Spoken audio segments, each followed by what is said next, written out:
Adenoviridae y Papilloma viridae. Ya, ha cambiado la diapositiva, ¿no? Sí, sí, doctor, sí cambió.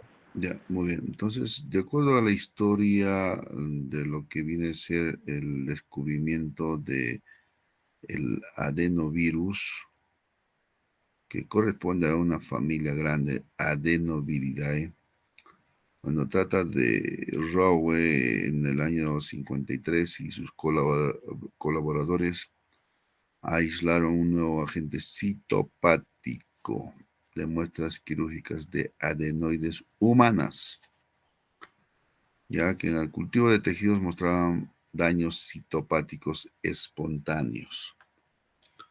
Ujú. Vamos a describir rápidamente al agente patógeno, ¿ya? Entonces, los adenovirus son virus de ADN líticos y sin envoltura. ¿Mm? Entonces, son virus ADN, no tienen cubierta. Entonces, los viriones maduros tienen de 70 a 90 nanómetros de diámetro, ¿ya? Contienen una molécula de ADN lineal bicatenaria de 36 kb. El complejo nuclear en el cual está encapsulado dentro de una cápside icosaédrica, ¿ya? Entonces su ADN está ahí dentro de una cápside icosaédrica. Entonces quiere decir que es un virus icosaédrico, ¿ya? Entonces ADN no tiene envoltura, ¿ya? Y es de forma icosaédrica la cápside. Bueno, la cápside del adenovirus se compone básicamente de 3 proteínas capsídicas principales, denominadas, de estos sí tienen que entender uno que es el exón, el pentón y fibra, ¿ya? 3 proteínas capsídicas. Bueno, se han aislado más de 100 adenovirus de vertebrados, desde los reptiles a los seres humanos. 100, a más de 100. Entonces, no se ha demostrado que los adenovirus no humanos causen enfermedad clínica en humanos, ¿ya? Pero los adenovirus humanos pertenecen a los géneros Mastadenovirus. ¿Y qué son estos? Estos abarcan todos los adenovirus de mamíferos, ¿ya? Y van a dividirse en 6 subgrupos, ¿ya? En letras de la A hasta la F, ¿ya? Entonces, en función de las características de la hemaglutinación, ¿ya? En base a la hemaglutinación. Entonces, ¿qué es un mecanismo este, no? Por el cual vamos a diferenciarlos. Bien. Cerca de 100 del 100% de los adultos tienen anticuerpos frente a múltiples serotipos de adenovirus. O sea, quiere decir que este virus vive en la población, ya en todas las edades, ambos géneros y en todas las latitudes del mundo, ¿ya? Entonces, ciertos serotipos de adenovirus, particularmente el 4 y 7, ojo, y también el 3, 14 y 21, se han asociado a brotes de enfermedad respiratoria aguda en reclutas militares durante el invierno y la primavera, ¿ya?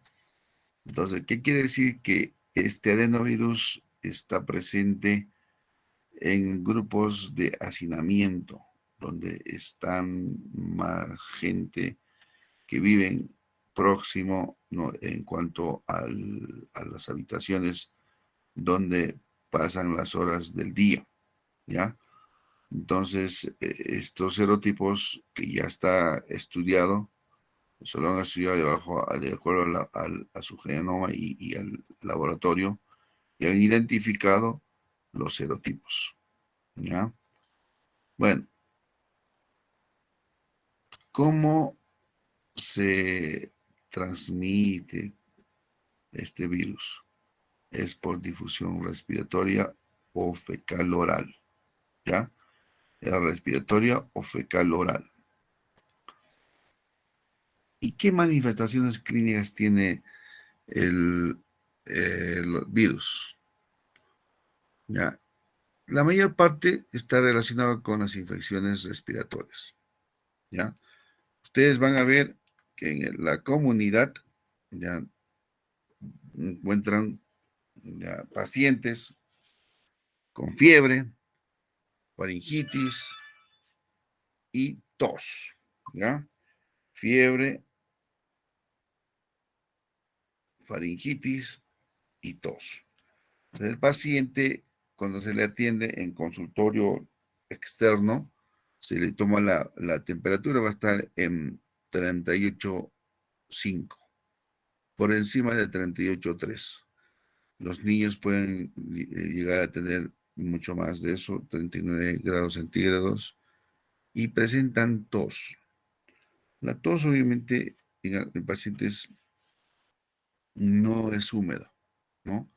Entonces, no está acompañado con expectoración, pero sí presentan estos tres síntomas. ¿Ya? Entonces, la fiebre viene a ser un tipo de fiebre adenofaringoconjuntival. ¿Ya? ¿Por qué?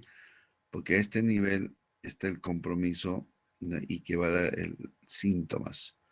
¿Ya? Así como vamos a ver que los adenovirus que causan, ¿ya?, la fiebre faringoconjuntival son los tipos 3 y 7. Entonces, ya estamos ya clasificando qué tipos de adenovirus están relacionados con el problema, ¿no?, de la alteración que da como fiebre faringoconjuntival, ¿ya? Entonces, ya hemos dicho que quienes más lo padecen son niños y reclutas, ¿ya? Entonces, producen brotes y frecuentemente en campamentos de verano, ¿ya? Entonces, el adenovirus está presentando estas manifestaciones y de acuerdo a la anamnesis que le hagamos al paciente, vamos a llegar a diagnosticar, ¿ya? Entonces, ¿cómo va a diagnosticar usted? Y usted va a poner una faringitis aguda, ¿ya? Entonces, su diagnóstico de alteración respiratoria, y obviamente va a haber dolor faríngeo. Usted va a notar en su historia clínica como ya fiebre, con el paciente una fiebre, o algunos colocamos alza térmica cuantificada cuando sabemos que el paciente ya se ha ido a un tópico y se ha hecho tomar la temperatura y estaba por encima de 38,3. O en la casa también, ¿no? Le toman la temperatura porque la gente ya tiene su termómetro y está por encima de 38,3. Entonces estamos hablando de un cuadro de fiebre, ¿ya? Ahora, en la historia clínica colocamos alza térmica no cuantificada cuando sabemos que el paciente está haciendo, no, diaforesis, el paciente está con hipertermia en la piel, ya hay un malestar general, ya. Entonces, vamos a ver de que esto es también una forma de manifestación de la fiebre. Y por otro lado, el paciente puede tener escalofríos. Entonces, eso ya es cuando en las fases de la fiebre, hay un momento en donde cae la fiebre o en esa fase de efervescencia, el paciente empieza a sudar, ¿no? Entonces, mire, la tos, de lo que ya hemos descrito, Entonces, con estos tres síntomas ya podemos agrupar, ¿no? Un síndrome de infección respiratoria aguda alta, ¿ya? Entonces, y más abajo ponemos faringitis aguda, síndrome febril, algunos colocan, por la manifestación de la fiebre, y terminan con una faringitis aguda, ¿ya? Muy bien, entonces la mayoría de los casos, las infecciones por adenovirus son clínicamente indistinguibles de las causadas por otros virus respiratorios y por Mycoplasma pneumoniae, ¿ya? Entonces ya vamos a tocar en el recurso de la revisión de los temas de esta tarde, también los micoplasmas, ¿ya? Vamos para adelante. Entonces, hay otras enfermedades causadas por adenovirus. Y entonces, de acuerdo a los tipos, ustedes se van a preguntar cuáles son. Ya, diarrea aguda infantil, los tipos 40 y 41. Ya, cistitis hemorrágica, los tipos 11 y 21. Queratoconjuntivitis epidémica, ya tipos 8, 19 y 37. Y también causa infecciones diseminadas en inmunodeprimidas o pacientes que tienen el VIH, ¿no? Entonces, ¿habrá complicaciones o no habrá complicaciones en pacientes que han sido afectados por el virus? Sí hay. Entonces, este paciente, una vez que ya tiene el adenovirus, ya hemos hecho que la manifestación que va a llegar con un diagnóstico de faringitis aguda, ustedes pueden darle tratamiento o algunos casos no dan tratamiento, solamente dan un régimen higiénico dietético, ¿ya? Entonces puede llevarnos a casos de conjuntivitis. ¿Qué quiere decir una conjuntivitis? Es una inflamación de la conjuntiva ocular que va a dar una secreción. Entonces va a haber una secreción como manifestación, es una de las lagañas presenta este paciente, y el enrojecimiento de la conjuntiva, dolor ocular. Entonces ya estamos hablando de una complicación causada por adenovirus, rinitis. Ya, entonces la tos con congestión nasal, ya, y estornudos. Entonces es característica de rinitis, otitis. Hay muchos pacientes ya después de 7 días, este proceso de faringitis causada por el adenovirus, vienen por dolor de oído, otalgia, ¿ya? Y algunos presentan secreción a través del conducto auditivo externo. Entonces, estamos frente al cuadro de otitis, ¿no?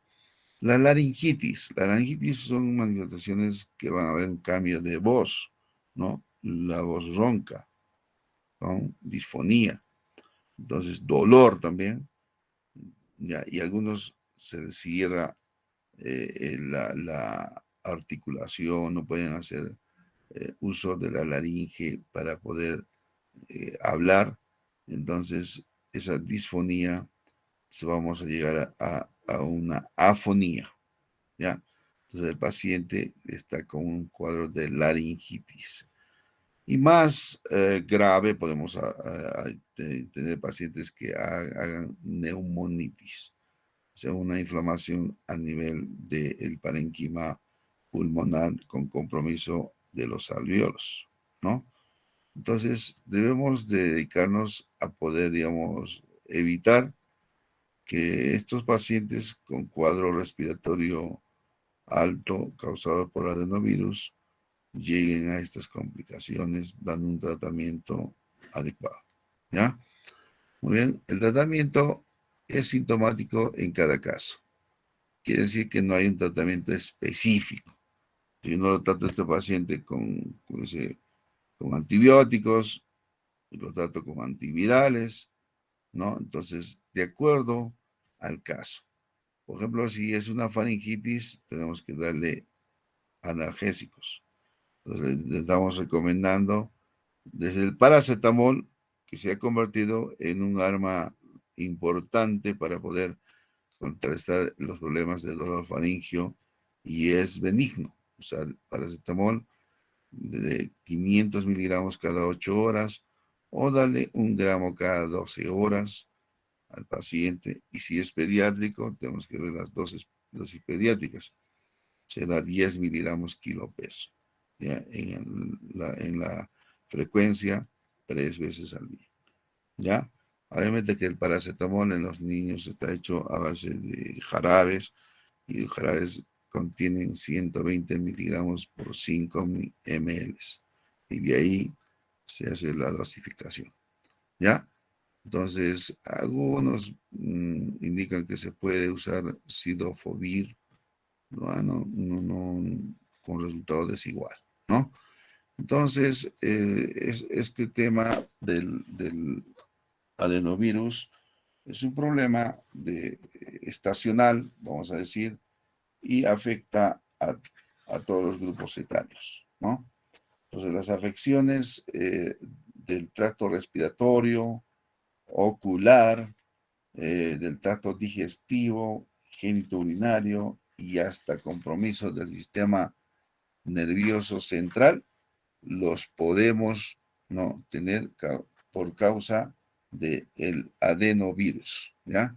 Entonces ustedes tienen que fijar que de acuerdo al grupo, no tienen que ver la tabla, de acuerdo al grupo, A, B, C, D, E, F y hasta G, ya lo tienen que ver cómo está la disposición de la hemaglutinación. Entonces hay grupos de hemaglutinación.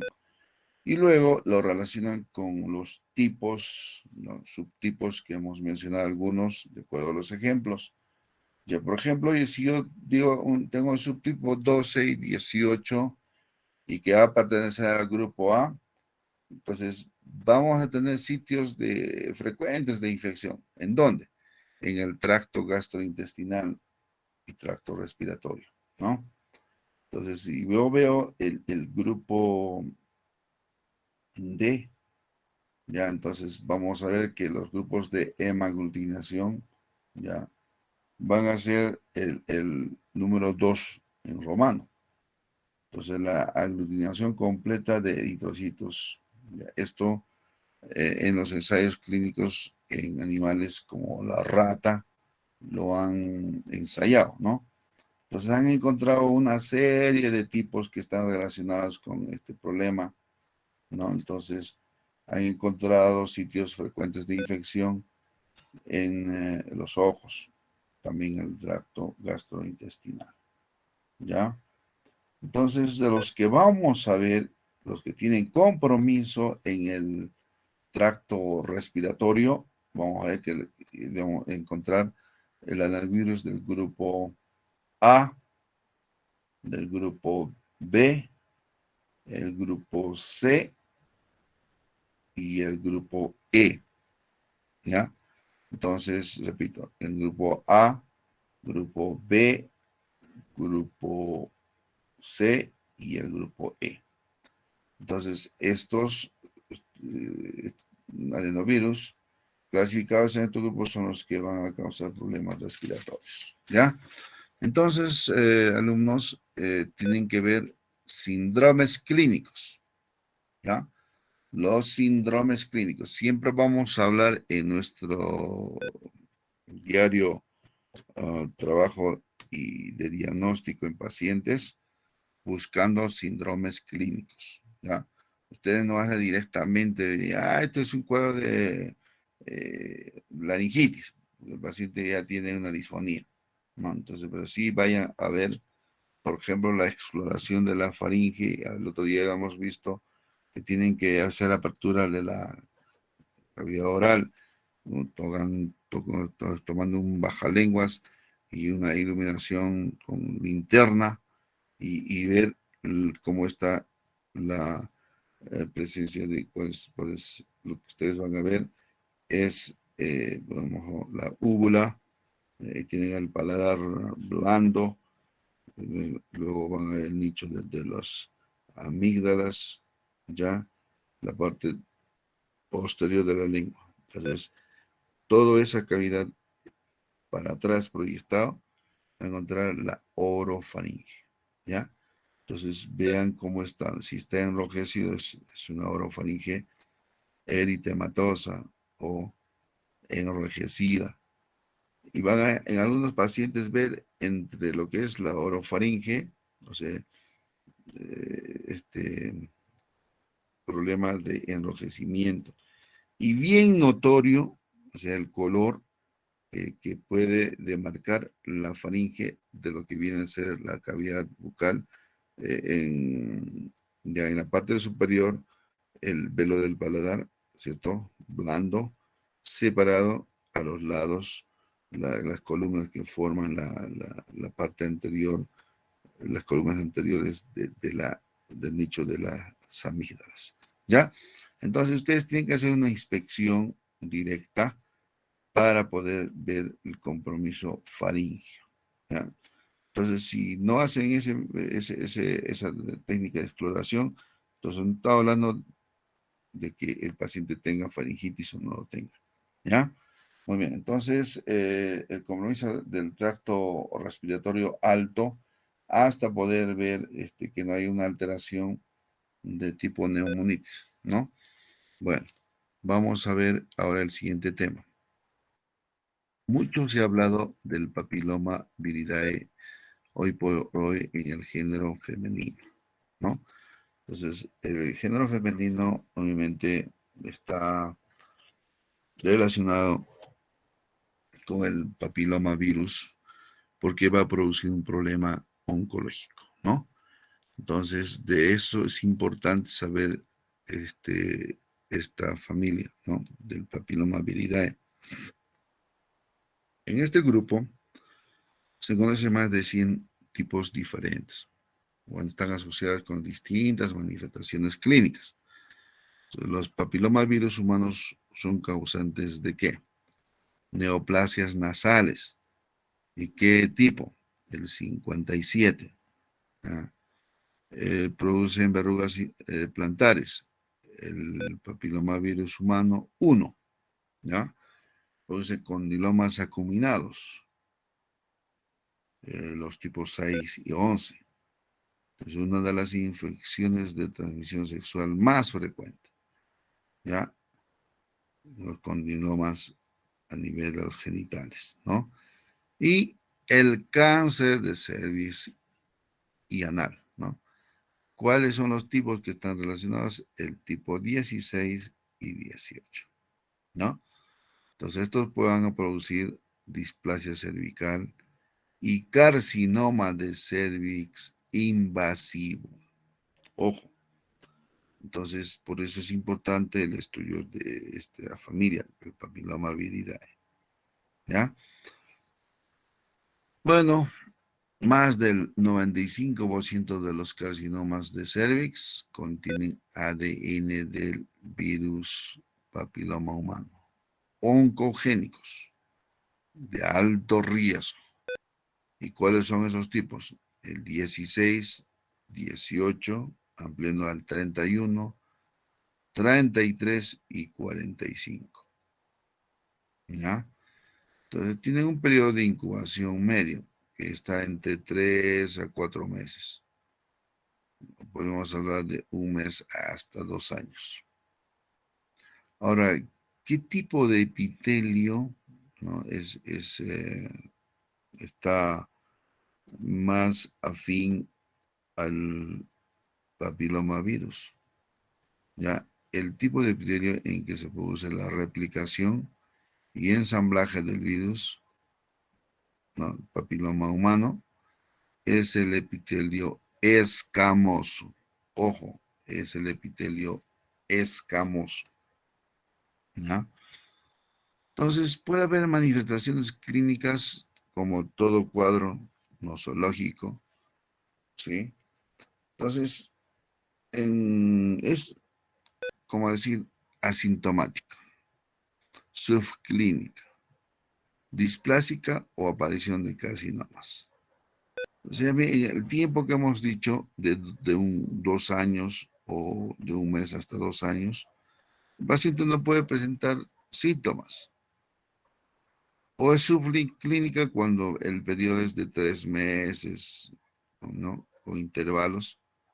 Ya entonces vamos a ver cuando ya el paciente en un periodo avanzado puede ya presentar displasia y aparecen los carcinomas, ¿no?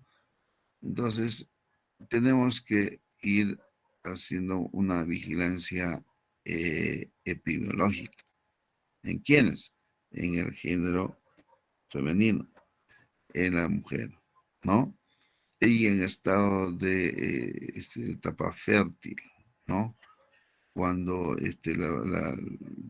la, la paciente tiene que ir a hacerse sus exámenes de Papa Nicolau programado, ¿ya? Y por esa manera observar el hocico de Tenca, cómo son sus características normales o anormales, ¿ya?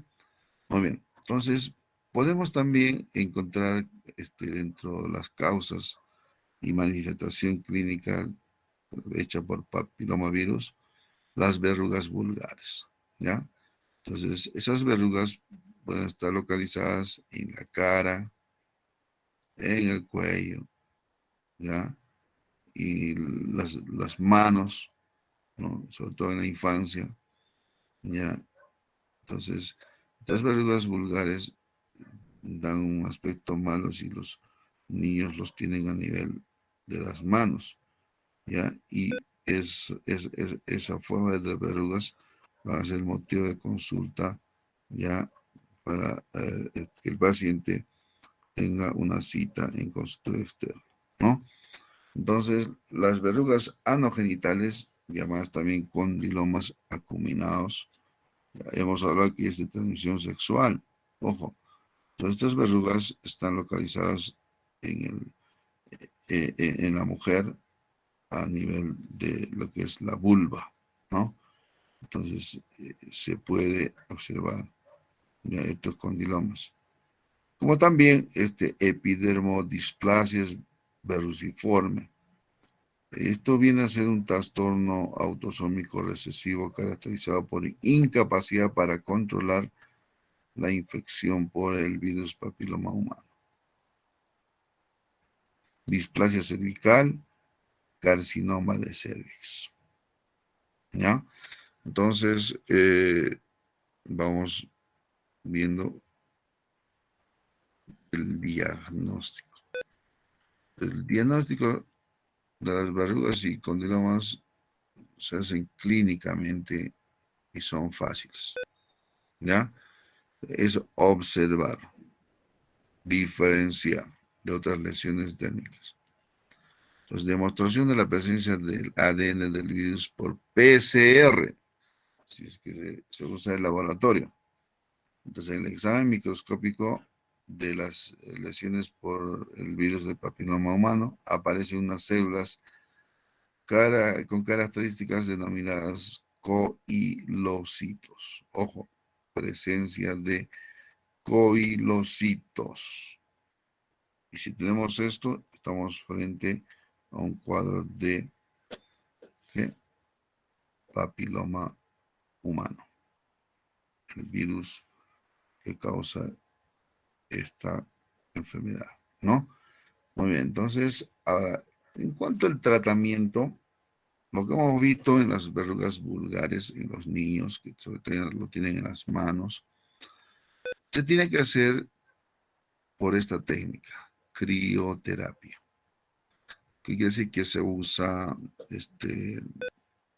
un dispositivo ya, en el cual se usa el frío, ¿no?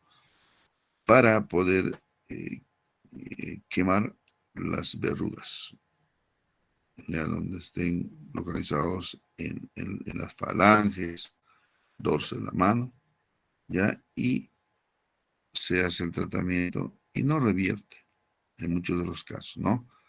También usan resina de podofilino, ¿ya? Otros ácido tricloroacético o bicloroacético. Ya. La cirugía, obviamente, es para los condilomas o verrugas genitales, ¿ya? Sí, se ha visto casos, ¿no? Como que se hace cirugía con un láser usando el CO2, también electrocauterización, o sea, quema las verrugas. Eso así es un tratamiento antiguo, ¿no? Ya se puede colocar también interferón intralesional. ¿Mm? Entonces, hay tratamientos tópicos, ya, para que el paciente propiamente se trate, ¿no? ¿Cuáles son? Podofilotoxina o el imiquimod. El imiquimod está más usado hoy por hoy, que es una cremita, ¿ya? Que va a poder este, hacer que desaparezcan las verrugas, ¿ya? Entonces, ustedes van a ver cuadros así de causados por el virus papiloma humano. Y lo más saltante es el carcinoma cervical. Y creo que esto es un tema muy delicado, sobre todo hacer prevención, ¿ya? Y por ahí, bueno, ustedes me van a decir, sí, doctor, hay vacuna para el papilomavirus, sobre todo en las doncellas, ¿no? Entonces, antes de los 13 años ya deben ser vacunados las niñas, ya, porque después de eso ya la vacuna no tiene a fin, ¿no? Ya no se puede usar. Obviamente, porque el varón, el varón es el agente transmisor, es el que transmite el virus de la papiloma humano. Ya, entonces, ya, y quien más enferma con este problema es la mujer, ¿ya? Y por eso que la vacunación en ese género sí está autorizado y tenemos las vacunas, ¿ya? Muy bien, entonces hemos revisado rápidamente estos dos acápites, ¿no? De lo que es la familia de los virus, adenovirus y papilomavirus, ¿ya? Muy bien, entonces avanzando a los temas, ustedes ya deben de estar revisando, sobre todo la estructura del virus, ¿ya? Lo que tiene que reconocer si es un virus ADN o es un virus ARN, su forma, si es icosaédrica o es helicoidal, ¿ya? ¿Está con envoltura o no tiene envoltura? ¿Ya? Entonces, esa es nuestra destreza como estudiantes de infectología, reconocerlos. Muy bien, entonces vamos a ver la siguiente presentación. Entonces, nosotros hablamos de,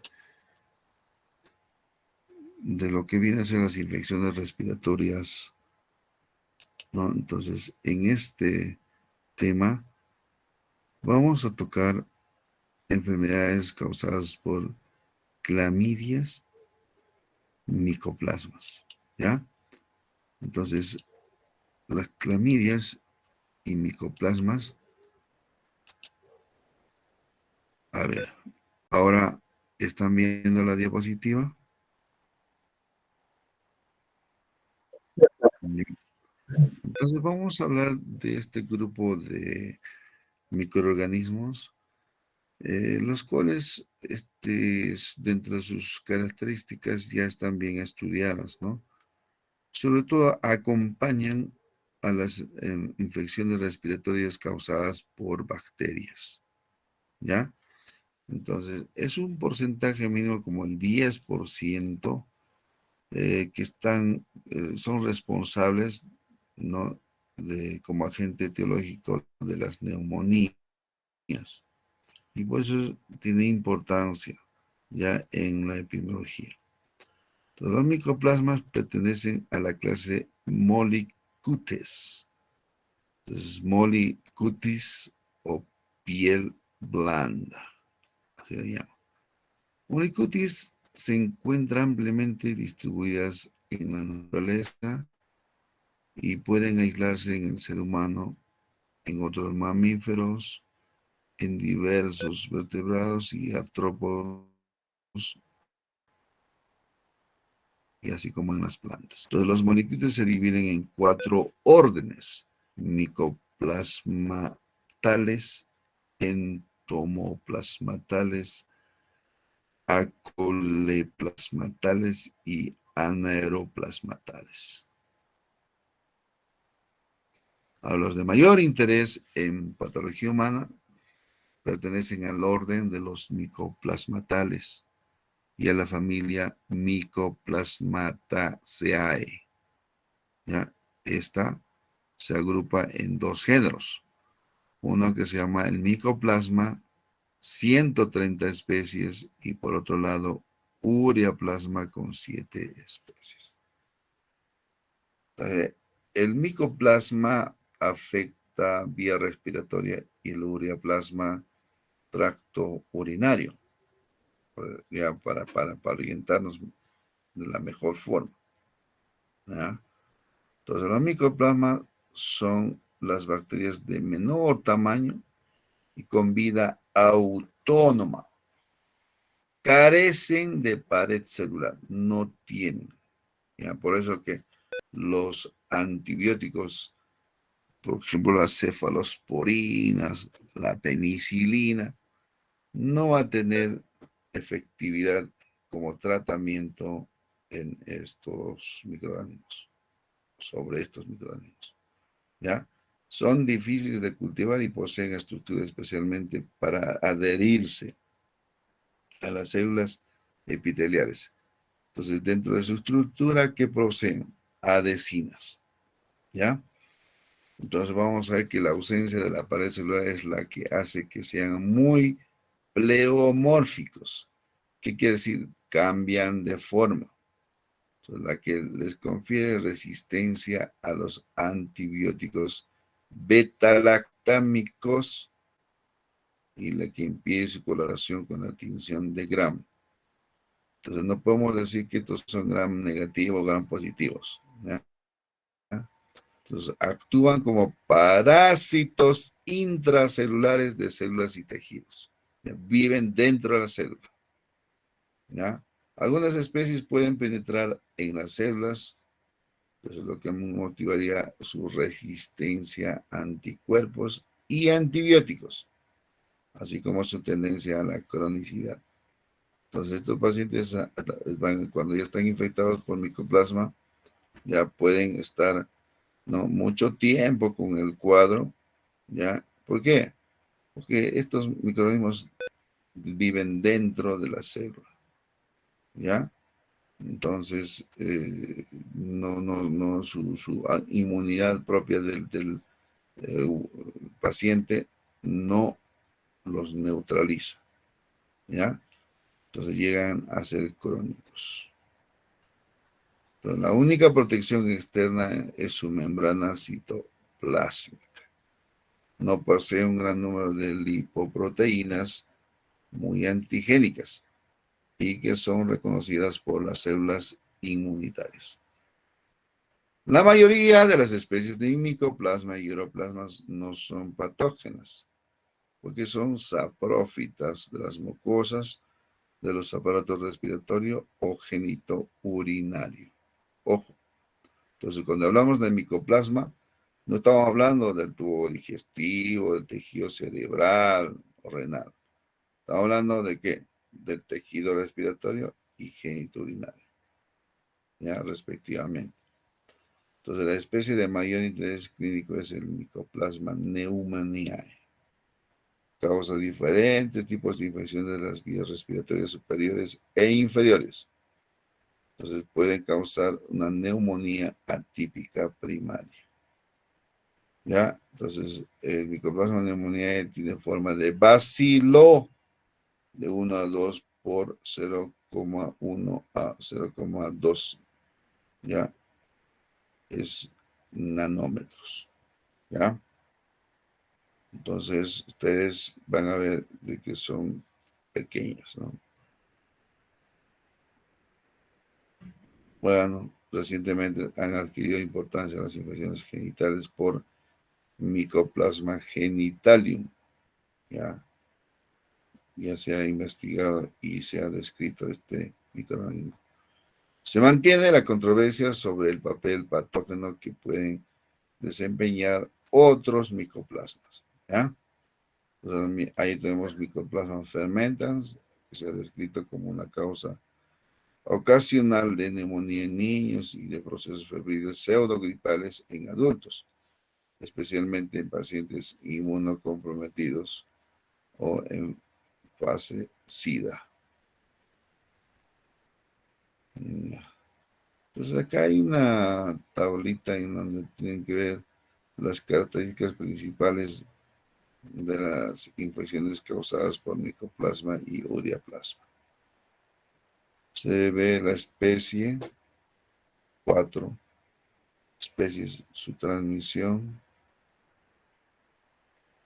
ya, qué infección aguda produce y cuáles son las complicaciones. ¿Ya? Por ejemplo, el ureaplasma que está abajo, ureaplasma urealidicum, ya, su transmisión es sexual perinatal.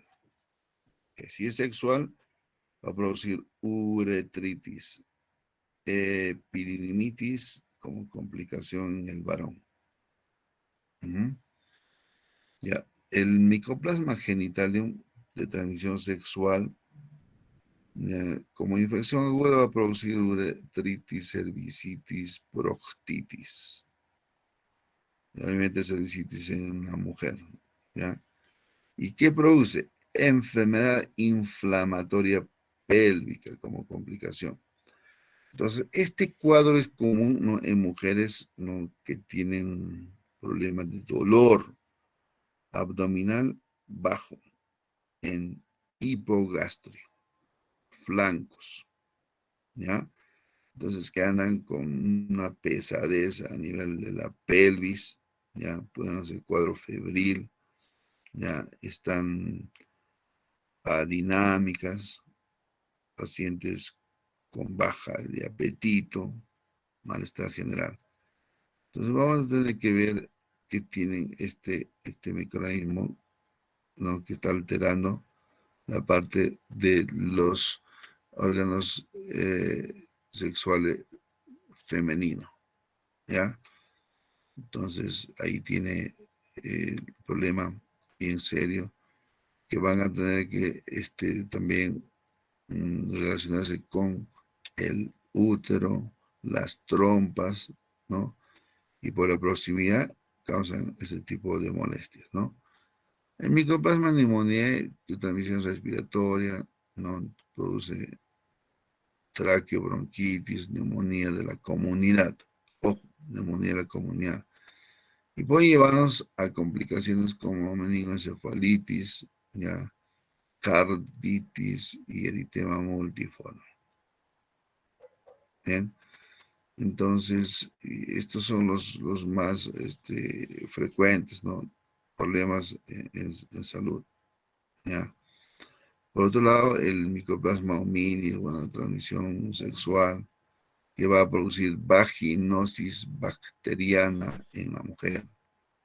Y la inflamación y también irritación, puede producir dispareunia en la mujer, secreción en algunos casos, ¿no?, por el introito vaginal, endometritis puerperal o posaborto en la mujer, infección de la herida quirúrgica, ¿ya?, causada por Mycoplasma hominis. Complicaciones como la enfermedad pélvica inflamatoria, pielonefritis, bacteriemia. Así que si el paciente se complica, va a producir una presencia de bacterias a nivel del torrente sanguíneo, ¿ya? Y esto nos va a llevar a un cuadro de sepsis. Bueno, se habla del Ureaplasma urealyticum o también parvo, ya que va a producir uretritis, coriomionitis, endometritis puerperal, neumonía en los neonatos, ¿no? Y muy complicado, este paciente puede presentar epididimitis, la paciente parto prematuro y aborto tardío. Muy bien, entonces, ¿qué importancia tienen estos microorganismos?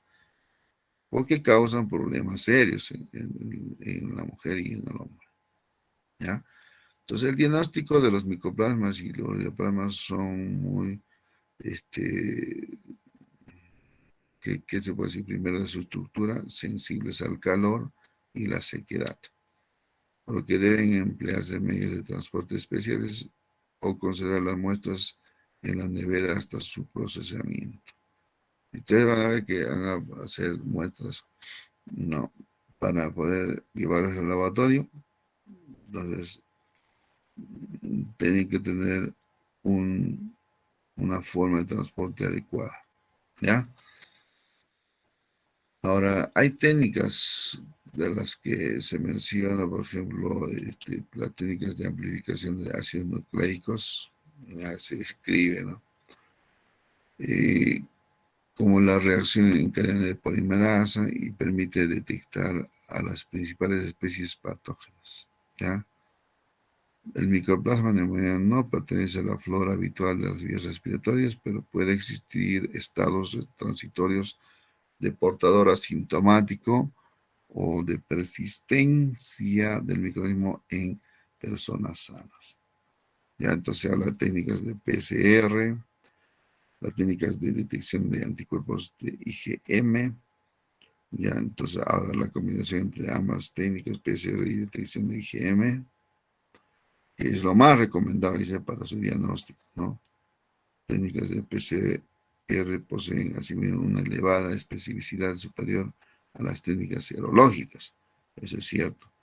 Las muestras de elección son, ¿cuál? Lavado nasal, frotizo, aspiración nasofaringio, frotizo orofaringio, aspirado traqueal o bronquial, el esputo, lavado bronquial oral y líquido pleural.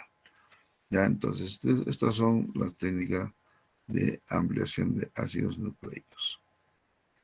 Dentro del tratamiento se ha considerado innecesaria la terapia antibiótica de las infecciones respiratorias por Mycoplasma pneumoniae, al tratarse la mayoría de las veces de una infección autolimitada. ¿Qué quiere decir? Que el microorganismo entra al medio respiratorio y pasa su ciclo de vida y desaparece. Bueno, la administración de antibióticos reduce la duración de los signos y síntomas respiratorios. Eso es cierto. Todos los micoplasmas son resistentes a beta-lactámicos. ¿Qué beta-lactámicos? A las cefalosporinas, ceftriaxona, ¿ya? Porque carecen de pared celular. También son resistentes al cotrimoxazón y la rifampicina. Estos microorganismos son sensibles en general a macrólidos. ¿Qué son los macrólidos? Podemos mencionarlos: claritromicina, eritromicina, acitromicina.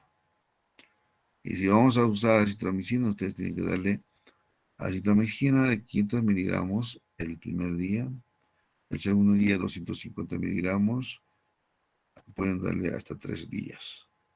¿Ya? Bueno, la mayoría de los prescriptores o los que asisten a pacientes con problemas respiratorios y causados por micoplasma, le dan acitromicina 500 miligramos, una tableta cada 24 horas por 5 días. ¿Ya? Nosotros podemos usar tetraciclina, ¿ya? Y también fluoroquinolonas, ¿no? Los aminoglucósidos, ¿ya? Y el cloramphenicol, y poseen cierta actividad frente a ellos. ¿Ya? No tan seguros, pero sí se recomienda. ciprofloxacino, 500 miligramos cada 12 horas, ya, por 5 o 7 días. Aminoglucósidos, de todos modos, vienen inyectables, como gentamicina de 80 miligramos, puede darle cada 8 horas si está hospitalizado, o acumular dosis de 160 miligramos cada 24 horas. El clorfenicol, si se tienen tabletas de 500 miligramos, ¿no? Y estos, la frecuencia es 3 veces al día, ¿no? De cloranfenicol. Estas poseen cierta actividad frente a los micoplasmas, ¿no? Bueno, el otro mundo en el cual vamos a ver esto rápidamente es las clamidias. Las clamidias son bacterias inmóviles con un ciclo bifásico de desarrollo y un parasitismo intracelular obligado. Entonces producen infecciones en el respiratorio, genitales y oftálmicas en el ser humano. Y de ahí clamidia pneumoniae, que produce infecciones virales respiratorias superiores e inferiores. Clamidia citasi, que causa infecciones respiratorias zoonóticas, poco frecuente a partir de los reservorios animales. Entonces, las infecciones oftálmicas y genitales por clamidia trachomatis y sus secuelas plantean importantes problemas de la salud pública. ¿Ya? Entonces, de ahí viene también el estudio de la clamidia abortus, ocasiona cuadros de aborto en los rumiantes, ovejas y vacas. Y excepcionalmente se ha relacionado con mujeres con aborto. ¿Ya? Entonces, los principales determinantes antigénicos están en su membrana externa y contiene el lipopolisacárido, que es un antígeno termoestable común a todas las especies del mismo género. Y pues eso está divertido y con actividad endotóxica limitada. Y entonces contiene la proteína mayor de membrana. Ya, una proteína mayor de membrana tiene, viene a ser un antígeno termolábil con fusión de porina que constituye la mayor parte del peso de la membrana externa. Ya, entonces el MOMP contiene los epítopos específicos de género y especie. ¿Ya? Entonces la clamidia trachomatis permite la diferenciación de 18 serobares que se relacionan con las diferentes enfermedades producidas por esta bacteria. ¿Ya? Entonces hablamos de la clamidia pneumoniae, el gen codificante condiciona una sola proteína para la producción de anticuerpos neutralizantes. Bien, acá tenemos clamidia pneumoniae como especie, clamidia citasi, clamidia trachomatis cerobares, clamidia trachomatis cerobares con letras D a la K y clamidia trachomatis cerobares L1, L2, L3. Bueno, de acuerdo a la transmisión, como está, si es respiratoria, contacto, si es sexual, perinatal o solo sexual, qué infección aguda produce y cuáles son las complicaciones. Ya, bueno, clamidia es un agente causal de infección respiratoria superior e inferior. Hemos dicho ya eso. Ya. Ahora vamos a ver qué provoca la clamidia trachomatis, faringitis aguda. Entonces, que cursa con fiebre y exudado faríngeo. Ojo, tiene fiebre, pacientito, y suele tener un corto curso prolongado incluso tras tratamiento adecuado, ¿ya? Entonces, también puede producir sinusitis, laringitis y bronquitis. Neumonía es causa frecuente del 10 al 15% de las neumonías adquiridas en la comunidad, especialmente en la población de 65-80 años y realmente neumonía no se come. Ojo, alumnos, que la neumonía es un grupo de pacientes ya, con frecuencia 10 al 15%.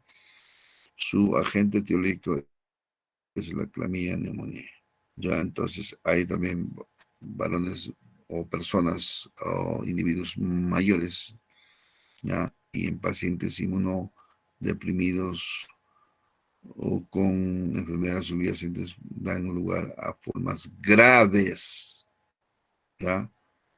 Entonces, pacientes con leucemia aguda o neutropénicos, ¿ya? Entonces, estos son pacientes que vienen a la consulta y estos son internados, ¿no? Porque causan problemas serios. Bueno, entre la presentación clínica no es característica, pero pueden tener fiebre, tos, clima hasta general. Inicio gradual, los síntomas y la implicación del tracto respiratorio superior en los días previos, ya especialmente en rinitis, son sugestivos de esta causa, ¿ya? Entonces, en ocasiones presenta un curso bifásico. Varios días o semanas después de la resolución de los síntomas de vías respiratorias altas, reaparece la fiebre acompañada de tos poco productiva. Entonces, ocultamos y a menudo es anodinia, ¿ya? Entonces, se puede encontrar roncos y crepitan. ¿Cómo se hace el diagnóstico? Se toma una plaquita de rayos X de tórax, postre anterior, y la neumonía por clamidia pneumoniae se caracteriza por infiltrados segmentarios unilaterales. Ah, pueden observarse de formas bilaterales extensas en los casos más graves. De ahí la atipía, ¿no? Neumonía atípica. ¿Por qué? Porque el paciente hoy puede estar con una placa de tórax bien comprometida, ¿no? Con infiltrado intersticial bilateral, ¿no? Como que viendo que este paciente está muy complicado. Sin embargo, lo vemos al paciente en la exploración física, está estable, ¿ya? Entonces, pasa un par de días, le vamos a tomar una placa de control y encontramos una mejoría franca con la relación clínico-radiológica. ¿Ya? Entonces, eso como dice, que el paciente está bien, pero en su placa está muy mal. ¿Ya? Entonces, se llama disociación clínico-radiológica. Pues se habla también de la presencia de derrame pleural, que se ha descrito en el 20 a 25% de los casos. ¿Ya? El diagnóstico, bueno, ahora se hace la combinación de TAN con la reacción en cadena polimerasa y la detección de anticuerpos IgM, o también se hace microinmunofluorescencia para IgM. Entonces, el método de elección de la infección ya a nivel genital, conjuntiva de tracomatis, ¿no? Así como TAN son el método de elección, ¿ya? Bueno, ya estamos viendo el diagnóstico y la evolución del paciente, cómo evoluciona. Finalmente, ya estamos por terminar nuestra presentación, ¿ya? Puede ser buena, ¿ya? La recuperación es lenta, con persistencia de la tos y el malestar durante varias semanas o meses, incluso tras un tratamiento antibiótico adecuado, ¿ya? Se considera que sin tratamiento antibiótico también puede evolucionar favorablemente, ¿ya? Porque todo depende del estado inmunológico de la persona, ¿ya? Y se han descrito casos de infección recurrente a pesar del tratamiento antibiótico correcto.